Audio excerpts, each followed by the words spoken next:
എല്ലാവർക്കും നമസ്കാരം. ഇന്നത്തെ വീഡിയോയിലേക്ക് സ്വാഗതം. നിങ്ങളെല്ലാവരും സന്തോഷത്തോടെയും മനസമാധാനത്തോടെയും ഇരിക്കുന്നുവെന്ന പ്രതീക്ഷയിൽ ഇന്നത്തെ ടോപ്പിക്കിലേക്ക് കടക്കുകയാണ്. ഒരു കാലം വരെയൊക്കെ സന്തോഷത്തെ വരച്ച് കാണിക്കാൻ പറഞ്ഞാൽ നമ്മളിൽ ഭൂരിപക്ഷം ആളുകളും വളരെ സിമ്പിളായിട്ട് ഒരു ചെറിയ വീട് വരയ്ക്കും, അതിന്റെ മുൻപിൽ ഒരു ഫാമിലിയെ പ്ലേസ് ചെയ്യും. നമ്മളുടെയൊക്കെ കോൺസെപ്റ്റിൽ സന്തോഷം, അൾട്ടിമേറ്റ് സന്തോഷം എന്ന് പറയുന്നത് നല്ല കുടുംബമാണ് എന്ന് ഒരു ചിന്തയുണ്ടായിരുന്നു. എന്നാൽ ഇടക്കാലം കൊണ്ട് ആ ഒരു കുടുംബം ഈസ് ഈക്വൽ ടു സന്തോഷം എന്ന് പറയുന്ന കോൺസെപ്റ്റിന് ചെറിയ രീതിയിൽ മങ്ങലേൽക്കുകയുണ്ടായി.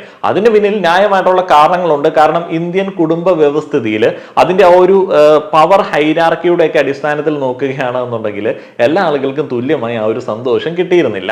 ജെൻഡർ ഇൻഇക്വാളിറ്റിയെ കുറിച്ചിട്ടൊക്കെ നമ്മൾ ആ ഒരു കാലഘട്ടത്തിൽ പറഞ്ഞു. പുരുഷ കേന്ദ്രീകൃതമായിട്ടുള്ള കുടുംബ വ്യവസ്ഥിതിയിൽ എല്ലാ ആളുകൾക്കും സന്തോഷം കിട്ടുന്നുണ്ട് എന്ന് പറയാൻ പറ്റില്ല. അതിന് കൂടെ തന്നെ പറയുന്ന മറ്റൊരു സംഗതിയുണ്ട്, വ്യക്തിക്ക് വലിയ പ്രാധാന്യമില്ല.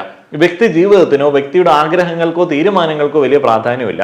നല്ലൊരു കുടുംബം എന്ന് നമ്മൾ പറയുമ്പോഴും ആ ഒരു കുടുംബവുമായി അസോസിയേറ്റ് ചെയ്തിരിക്കുന്ന ആളുകളുടെ മജോറിറ്റി ആളുകളുടെ ഒരു ഡിസിഷനാണ് ഒരു വ്യക്തിയുടെ ജീവിതത്തിലേക്ക് അടിച്ചേൽപ്പിക്കുക. അതുകൊണ്ട് തന്നെ വ്യക്തി ജീവിതത്തിന്റെ അടിസ്ഥാനത്തിലാണ്, വ്യക്തിയുടെ സന്തോഷത്തിന്റെ അടിസ്ഥാനത്തിലാണ് നമ്മളിപ്പോൾ സന്തോഷത്തെ നിർണ്ണയിക്കുന്നത്. ഇങ്ങനെ വ്യക്തിത്വത്തിന് കൂടുതൽ പ്രാധാന്യം കൊടുക്കുന്ന സമയത്ത്, വ്യക്തിയുടെ സന്തോഷത്തിന് കൂടുതൽ ഇമ്പോർട്ടൻസ് കൊടുക്കുന്ന സമയത്ത് വളരെ പോസിറ്റീവായിട്ടുള്ള മാറ്റങ്ങൾ ഉണ്ടാവുന്നുണ്ട് എന്നുണ്ടെങ്കിലും അതിനോടൊപ്പം നമ്മൾ ചർച്ച ചെയ്യേണ്ട മറ്റു ചില വസ്തുതകളുണ്ട്. ഇന്നത്തെ നമ്മുടെ ടോപ്പിക്ക് ലോൺലിനെസ് ആണ്, ഏകാന്തത. നിങ്ങളിൽ പല ആളുകളും കടന്നു പോകുന്ന ഒരു അവസ്ഥയായിരിക്കാം ഇത്. ഇന്ത്യയിൽ വ്യക്തിയുടെ സന്തോഷത്തിനും അതേപോലെ തന്നെ മനസമാധാനത്തിനും വലിയ കാര്യമായിട്ടുള്ള ഇമ്പോർട്ടൻസ് സർവേകളൊന്നും കൊടുക്കാത്തത് കൊണ്ട് തന്നെ കൃത്യമായിട്ടുള്ള കണക്കുകളൊന്നുമില്ല. നാഷണൽ സാമ്പിൾ സർവേ ഓഫീസ് 2014 ഒരു സർവേ നടത്തിയിരുന്നു. അതിൽ 49.1 ലക്ഷം ആളുകളാണ് ഏകാന്തത അനുഭവിക്കുന്നത് എന്ന ഡാറ്റ കിട്ടിയത്. എന്നാൽ അത് കൃത്യമായിട്ടുള്ള കണക്കുകളൊന്നുമല്ല. അതിലും എത്രയോ മടങ്ങ് ആളുകൾ ലോൺലിനെസ് എന്ന് പറയുന്ന അവസ്ഥ അനുഭവിക്കുന്നുണ്ടായിരിക്കും. പല ആളുകൾക്കും അത് തിരിച്ചറിയാൻ പറ്റാത്ത ഒരു അവസ്ഥയാണ്, എസ്പെഷ്യലി മുതിർന്ന ആളുകൾക്ക്. ഇപ്പോഴത്തെ ടീനേജേഴ്സിനും യങ്സ്റ്റേഴ്സിനും ഒക്കെ അത് കൃത്യമായിട്ട് തന്നെ മനസ്സിലാവുന്നുണ്ട്, അവർക്ക് അതിനുള്ള അവയർനെസ് ഉണ്ട്. അതിൽ 12 ലക്ഷത്തിലധികം ആളുകൾ പുരുഷന്മാരാണ് എന്ന് കണക്കുണ്ട്. ബാക്കി ആളുകൾ സ്ത്രീകളുമാണ്. ഇപ്പോൾ US ഒരു കണക്കെടുത്ത് നോക്കുകയാണെന്നുണ്ടെങ്കിൽ അവിടെ മുതിർന്ന രണ്ടിൽ ഒരാൾക്ക് ഏകാന്തത അനുഭവിക്കുന്നുണ്ട്. അദ്ദേഹത്തിന് അതുമായി ബന്ധപ്പെട്ട അനുഭവങ്ങളുണ്ട് എന്നുള്ളതാണ് കണക്കുകൾ തെളിയിക്കുന്നത്. ഈ ഏകാന്തത എന്ന് പറയുന്നത് ഒരു എപ്പിഡമിക് ആയിട്ടും പാൻഡമിക് ആയിട്ടും ഒക്കെ ലോകത്തിന്റെ പല ഭാഗങ്ങളിലും ഇങ്ങനെ വിശേഷിപ്പിക്കുന്നുണ്ട്. ഇതിങ്ങനെ പകർന്നുകൊണ്ടിരിക്കുകയാണ്. പല ആളുകളും ആ ഒരു ഏകാന്തത അനുഭവിക്കുകയാണ്. ഞാൻ ആദ്യം പറഞ്ഞ കുടുംബം എന്ന് പറയുന്ന, കുടുംബം ഇമ്പം ഉണ്ടാവുന്നു എന്ന് നമ്മൾ പറയുന്ന കൂട്ടം എന്ന് പറയുന്ന ഒരു കാര്യത്തിൽ നിന്ന് വ്യക്തി കേന്ദ്രീകൃതമാവുന്ന സമയത്ത് ഉണ്ടാവാൻ സാധ്യതയുള്ള ഒരു സംഗതിയാണ് ഈ ഏകാന്തത എന്ന് പറയുന്നത്. അതിന് പല കാരണങ്ങളുണ്ട്. നമ്മളിപ്പോൾ നോക്കുമ്പോഴത്തേന് എല്ലാ ആളുകളും എപ്പോഴും എല്ലാ ആൾക്കാരുമായിട്ട് കണക്റ്റഡ് ആണ്. സോഷ്യൽ മീഡിയ വലിയ സാധ്യതകൾ തുറന്നിടുന്നുണ്ട്. എന്നാലും ഏകാന്തത എന്ന് പറയുന്ന ഒരു കാര്യം ആളുകൾക്ക് അനുഭവപ്പെടുന്നത് ഇങ്ങനെ കൂടിക്കൊണ്ടിരിക്കുകയാണ്. നമ്മളിൽ പല ആളുകൾക്കും അതുമായി ബന്ധപ്പെട്ട എക്സ്പീരിയൻസുകളൊക്കെ ഉണ്ടായിരിക്കാം. എൻ്റെ ഒരു കൊച്ചു എക്സ്പീരിയൻസ് പറയുകയാണെന്നുണ്ടെങ്കിൽ, ഞാൻ ആദ്യമായിട്ട് ഇത് തീവ്രമായി അനുഭവിക്കുന്നത് വിദേശത്ത് ജോലിക്ക് പോയ സമയത്താണ്. ദുബായിൽ ജോലിക്ക് പോയ സമയത്താണ്. എൻ്റെ സഹവാസം മലയാളികൾക്കൊപ്പം ആയിരുന്നില്ല. ഞാൻ ഓഫീസിൽ നിന്ന് ഏകദേശം ഒരു 6 മണിയാകുമ്പോൾ ഇറങ്ങും. 6 മണിക്ക് ഇറങ്ങിക്കഴിഞ്ഞാൽ 7 മണിയാകുമ്പോഴത്തേന് താമസിക്കുന്ന സ്ഥലത്തെത്തും. അവിടെ ചെന്ന് കഴിഞ്ഞാൽ എൻ്റെ കൂടെ താമസിച്ചിരുന്ന ആളുകളൊക്കെ മറാത്തികളായിരുന്നു. അപ്പോൾ ആദ്യഘട്ടങ്ങളിൽ ഭാഷയുടെ ചില പ്രശ്നങ്ങളുണ്ട്. ഞാൻ അത്രയധികം പെട്ടെന്ന് എല്ലാ ആളുകളുമായിട്ട് കമ്പനി ആവുന്ന ആളല്ല. അപ്പോൾ എനിക്ക് അവിടെ ഒന്നും ചെയ്യാനുണ്ടായിരുന്നില്ല. അവിടെ നിന്ന് വാട്സപ്പ് കോള് നമുക്ക് കിട്ടില്ല, വീഡിയോ കോള് നമുക്ക് ലഭിക്കില്ല. ആ ഒരു ഘട്ടത്തിൽ നമ്മൾ റീചാർജ് ചെയ്തിട്ട് വേണം ഫോൺ വിളിക്കാനായിട്ട്. നമ്മൾ ഈ വലിയ തുകയ്ക്ക് റീചാർജ് ചെയ്ത് നാട്ടിലേക്ക് വിളിക്കുന്ന സമയത്ത് നമ്മുടെ നാട്ടിലുള്ള സുഹൃത്തുക്കൾ അല്ലെങ്കിൽ നമ്മുടെ വേണ്ടപ്പെട്ട ആളുകൾ അവൈലബിൾ ആയിരിക്കില്ല. നമ്മുടെ ഫാമിലി പോലും ചിലപ്പോൾ അവൈലബിൾ ആയിരിക്കില്ല. നമുക്ക് പിന്നീട് അങ്ങനെ വിളിച്ച് ട്രൈ ചെയ്യാനായിട്ടുള്ള പണം ഉണ്ടായിരിക്കില്ല. അപ്പോൾ ഈ ഒരു ഘട്ടത്തിലൊക്കെ നമ്മളിങ്ങനെ വെറുതെ ഇരിക്കുന്ന സമയത്ത്, മണിക്കൂറുകളോളം നമ്മൾ വെറുതെ ഇരിക്കുന്ന സമയത്ത്, അവധി ദിവസങ്ങളിലൊക്കെ ഒന്നും ചെയ്യാനില്ലാതിരിക്കുന്ന സമയത്തൊക്കെ കടുത്ത ഏകാന്തത നമുക്ക് അനുഭവപ്പെടും. ആ ഒരു ഘട്ടത്തിലൊക്കെയാണ് ഞാൻ പല ആളുകളുടെയും ആ ഒരു ഏകാന്തത എന്ന് പറയുന്ന ഒരു കാര്യത്തെ കുറിച്ചിട്ട് മനസ്സിലാക്കിയത്. എത്രയോ പ്രവാസികൾ കാലങ്ങളോളം അത് അനുഭവിച്ചിട്ടുണ്ട്. ഞാനൊക്കെ എത്രയോ ചെറിയ കാലയളവിലാണ് അത് അനുഭവിച്ചത്. അപ്പോൾ തന്നെ നമുക്ക് തീരെ അങ്ങോട്ട് പറ്റണില്ല. ഈ ജാനമൻ എന്ന് പറയുന്ന സിനിമയിൽ ശരിക്കും നമ്മുടെ ബേസിൽ അവതരിപ്പിക്കുന്ന കഥാപാത്രം ഒത്തിരിയധികം ആളുകൾക്ക് കണക്ട് ചെയ്യുന്ന ഒരു കഥാപാത്രമാണ്. ഏകാന്തത എന്ന് പറയുന്നത് വലിയൊരു പ്രശ്നം തന്നെയാണ്. ഈ കുടുംബത്തെ ഞാൻ ആദ്യം തന്നെ പറഞ്ഞെന്താണെന്ന് വെച്ച് കഴിഞ്ഞാൽ, കുടുംബത്തിനകത്ത് ചില പ്രയോറിറ്റീസ് ഉണ്ട്. ഇപ്പോൾ അച്ഛൻ്റെ അമ്മയുടെ പ്രയോറിറ്റി മക്കളായിരിക്കാം, മക്കളുടെ പ്രയോറിറ്റി അച്ഛനും അമ്മയും ആയിരിക്കാം. അതേപോലെ തന്നെ ഒരു കാലയളവ് വരെയൊക്കെ ഈ സഹോദരങ്ങളുടെ പ്രയോറിറ്റി അങ്ങോട്ടും ഇങ്ങോട്ടും ആയിരിക്കാം. അതൊക്കെ കഴിഞ്ഞിട്ടേ പലപ്പോഴും പ്രയോറിറ്റീസിനകത്ത് ഫ്രണ്ട്സ് ഒക്കെ വരുന്നുള്ളൂ. എന്നാൽ ഇതിൽ നിന്നൊക്കെ മാറി സ്വതന്ത്രമായിട്ട് ജീവിക്കുന്ന ഒരു വ്യക്തിക്ക് പലപ്പോഴും അനുഭവപ്പെടുന്ന ഒരു സംഗതി എന്ന് പറയുന്നത് താൻ ആരുടെയും പ്രയോറിറ്റി അല്ല എന്നുള്ളതാണ്. അപ്പോൾ ഇങ്ങനെയുള്ള കുറേയധികം കാര്യങ്ങൾ ലോൺലൈനസുമായിട്ട് കൂട്ടി വായിക്കാൻ നമുക്ക് പറ്റും. സോഷ്യൽ മീഡിയ ഒക്കെ എടുത്ത് നോക്കിക്കഴിഞ്ഞാൽ ധാരാളം നെഗറ്റീവ് കമന്റുകളൊക്കെ കാണാൻ സാധിക്കും. റിലേഷൻഷിപ്സിനെ കുറിച്ചിട്ട്, കുടുംബ ജീവിതത്തെ കുറിച്ചിട്ട് ആളുകൾ അങ്ങോട്ടും ഇങ്ങോട്ടുമൊക്കെ ജഡ്ജ് ചെയ്യുകയാണ്. അപ്പോൾ അവരുടെയൊക്കെ ആ ഒരു ഏകാന്തതയിൽ നിന്നിട്ടാണ് പലപ്പോഴും ഇങ്ങനെയുള്ള നെഗറ്റീവ് കമന്റുകളൊക്കെ വരുന്നത്. പിന്നെ പലപ്പോഴും ഈ സെലിബ്രിറ്റീസ് ഒക്കെ പരാതിപ്പെടുന്ന ഒരു സംഗതിയുണ്ട്.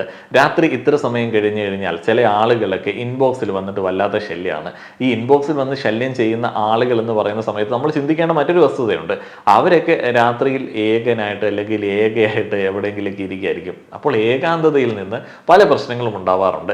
ഇനി എന്തൊക്കെയാണ് ഇതിന്റെ കാരണങ്ങൾ എന്നുള്ളത് നിങ്ങളാണ് കൂടുതലായിട്ട് പറയേണ്ടത്. ഞാൻ വളരെ റഫായിട്ട് കുറേയധികം പോയിന്റുകളിൽ കൂടെ എക്സ്പ്ലെയിൻ ചെയ്യാം. അതിലൊന്നാമത്തേത് technology and social media paradox ആണ്. എങ്ങനെയാണ് ഇതൊരു പാരഡോക്സ് ആവുന്നത്? വിരോധാഭാസം എന്നല്ല അതിന്റെ അർത്ഥം.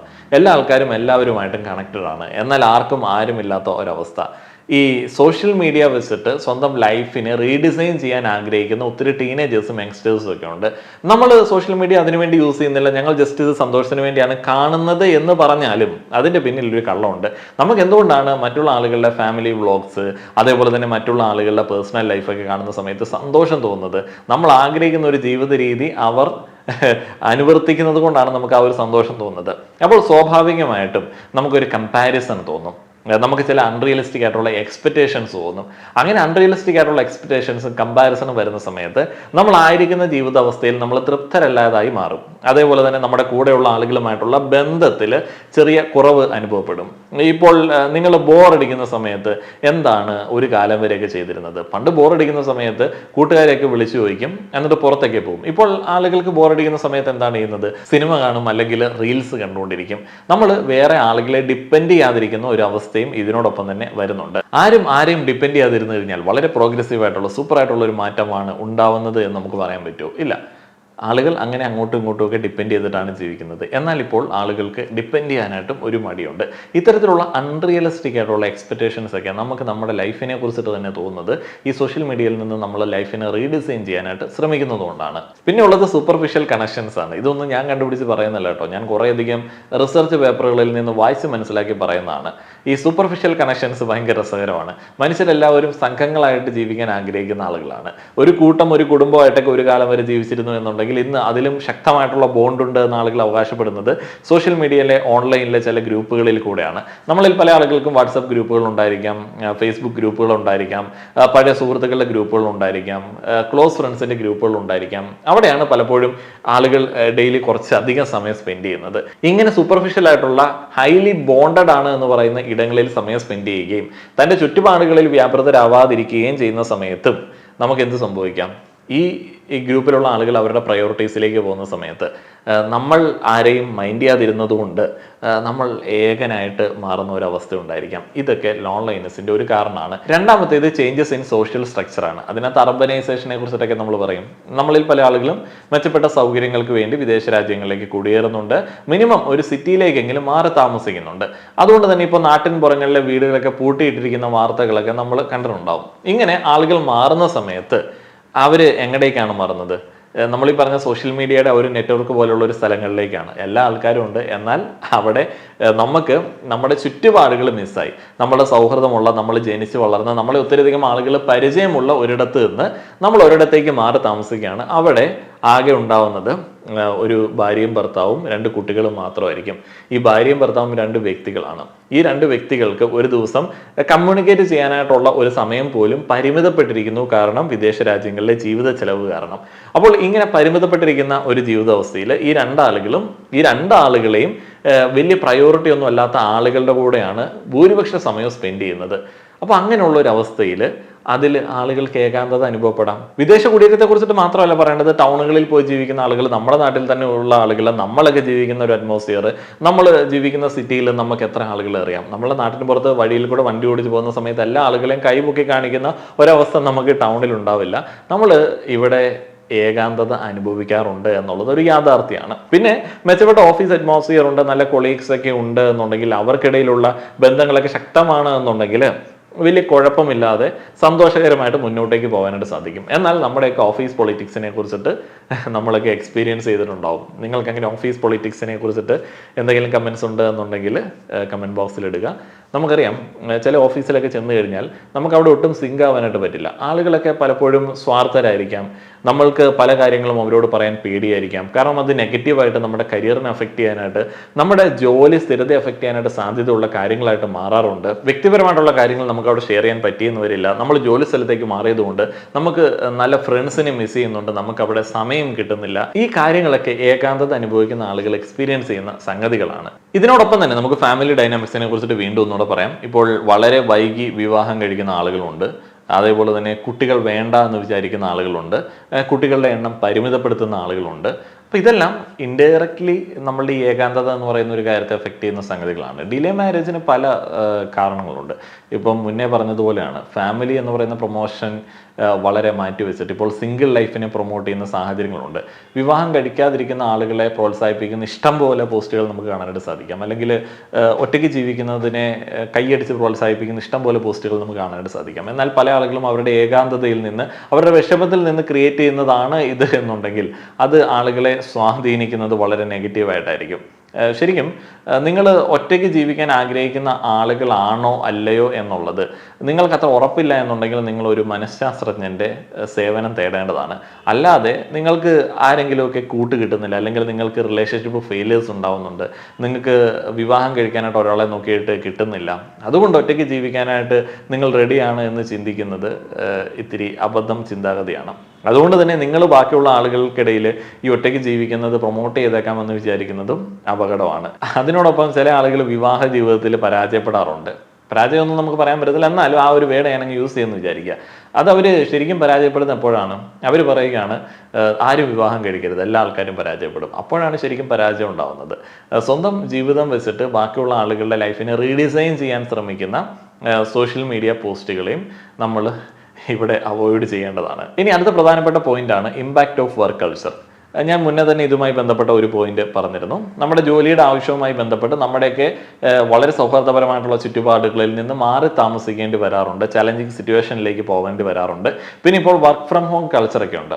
വർക്ക് ഫ്രം ഹോം ഞാൻ ചെയ്തുകൊണ്ടിരിക്കുന്ന ഒരു വ്യക്തിയാണ്.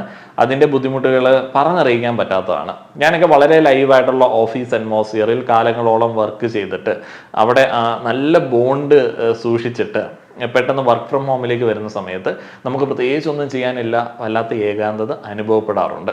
എന്നാൽ നമ്മുടെ ഫാമിലി സപ്പോർട്ട് നല്ല രീതിയിലുള്ളത് കൊണ്ട് അത് അത്രയധികം ഫീൽ ചെയ്യാറില്ല എന്നുണ്ടെങ്കിലും ആ വർക്ക് പ്ലേസിലുള്ള ആ ഒരു ഫ്രണ്ട്ഷിപ്പ്, അവിടെയുള്ള ഡിസ്കഷൻസ്, അവിടെയുള്ള ഒരു ബോണ്ട് നല്ല രീതിയിൽ മിസ് ചെയ്യാറുണ്ട്. ഈ വർക്ക് ഫ്രം ഹോം എന്ന് പറയുന്നത് ദൂരവ്യാപകമായിട്ടുള്ള പ്രത്യാഘാതങ്ങൾ ഉണ്ടാക്കാൻ സാധ്യത ഉള്ളൊരു സംഗതിയാണ് എന്ന് എനിക്ക് ഈ 2-3 വർഷത്തെ ഒരു പ്രവൃത്തി കൊണ്ട് തോന്നിയിട്ടുണ്ട്. നിങ്ങൾക്കും അത്തരത്തിലുള്ള എക്സ്പീരിയൻസ് ഉണ്ട് എന്നുണ്ടെങ്കിൽ പങ്കുവെക്കാവുന്നതാണ്. ഞാൻ ഓഫീസ് ഓർമ്മകൾ നല്ലതായി പങ്കുവെച്ചത് എന്തുകൊണ്ടാണ്? എൻ്റെ ഓഫീസ് അറ്റ്മോസ്ഫിയർ നല്ലതായതുകൊണ്ടാണ്, എൻ്റെ ജോലി അത്ര കംഫർട്ടബിൾ ആയിരുന്നതുകൊണ്ടാണ്.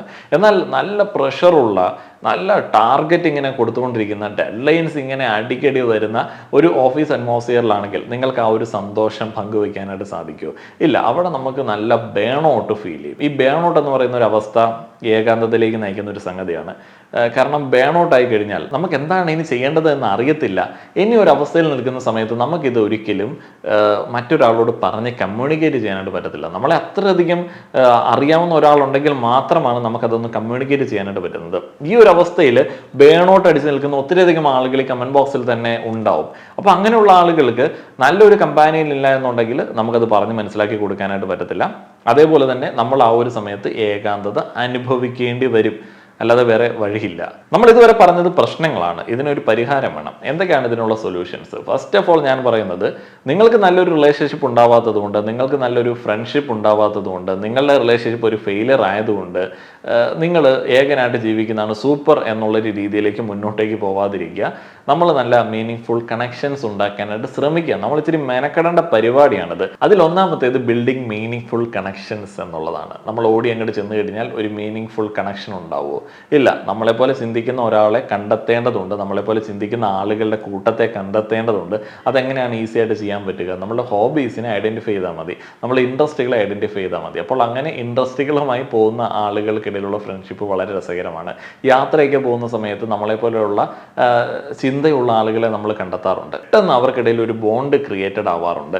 കമ്മ്യൂണിറ്റി ആക്ടിവിറ്റീസ് എന്ന് പറയുന്നത് ലോൺലിനെസ്സിന് നല്ല ഒരു പ്രതിവിധിയാണ്. അതേപോലെ തെറാപ്പി ആൻഡ് കൗൺസിലിംഗ്. നിങ്ങൾ ഒരു ഡിപ്രഷൻ്റെ അവസ്ഥയിൽ കൂടെയാണ് കടന്നു പോകുന്നത് എന്ന ചിന്തയുണ്ട് എന്നുണ്ടെങ്കിൽ, അതിൻ്റെ ലക്ഷണങ്ങൾ നിങ്ങൾക്ക് ഫീൽ ചെയ്യുന്നുണ്ട് എന്നുണ്ടെങ്കിൽ, ഒരു കൗൺസിലിംഗ് എടുക്കുക. ഒരു സൈക്കോളജിസ്റ്റിനോട് അറ്റ്ലീസ്റ്റ് സംസാരിക്കുക. ഒരാളോട് സംസാരിക്കുന്ന സമയത്ത്, നമ്മുടെ ഭാരങ്ങൾ ഇറക്കി വെക്കുന്ന സമയത്ത്, ഒരാൾ കേൾക്കുന്ന സമയത്തെങ്കിലും കുറച്ച് റിലീഫ് കിട്ടുന്നുണ്ടെങ്കിൽ കിട്ടട്ടെ.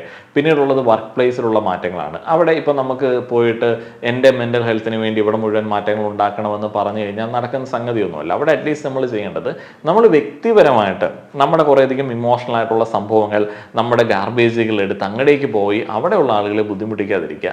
നമ്മൾ പോസിറ്റീവായിട്ട് അവിടെയെങ്കിലും ഇടപെടാനായിട്ട് ശ്രമിക്കുക. അപ്പോൾ ബാക്കിയുള്ള കുറച്ച് മാറ്റങ്ങളും അവിടെ ഉണ്ടാവും.